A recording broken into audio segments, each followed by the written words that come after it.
উত্ত্যক্ত করে কুপ্রস্তাব দেওয়ার ফল। যুবককে গাছে বেঁধে মারধর করে পুলিশের হাতে তুলে দিল গৃহবধূ। ঘটনাটি বাগদা থানার কুলবেড়ে কাঁঠাল বাগান এলাকার। উর্মিলার স্বামী ভিন রাজ্যে কাজ করে, 2 সন্তানকে নিয়ে সে বাড়িতে একাই থাকে। উর্মিলাকে দীর্ঘদিন ধরে উত্ত্যক্ত করে কুপ্রস্তাব দিত সুমন। মাঝরাতে নিচু স্বরে ফোন করে বলতো, আসবো নাকি?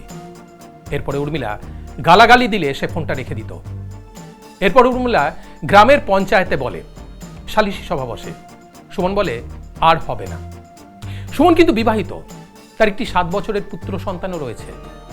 সালিশি সভার পর বেশ কিছুদিন সবকিছু চুপচাপই ছিল, কিন্তু তারপর সেই একই ঘটনা শুরু হয়।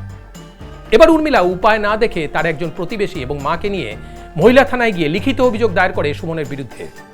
পুলিশি হেফাজত হয় সুমনের। জামিনে ছাড়া পাওয়ার পর কিছুদিন সবকিছু ঠিকঠাকই থাকে, কিন্তু আবার সুমন তার কুকর্মটা শুরু করে। কিন্তু এবার আর শুধু ফোন নয়, রাতে সবার ঘরে আলো নিভে গেলে জানলা দিয়ে উর্মিলার মুখে টর্চ মারতে শুরু করে সুমন। ভয় দেখানোর জন্য দা নিয়ে ঘোরাফেরা করে সে। এবার উর্মিলা একেবারে বেপরোয়া হয়ে ওঠে। তারপর সুমনের বউয়েরই সাহায্য নিয়ে ভোরবেলা সবাই মিলে ধরে ফেলে সুমনকে, গাছে বেঁধে তাকে বেধড়ক মারধর করার পর তুলে দেয় পুলিশের হাতে।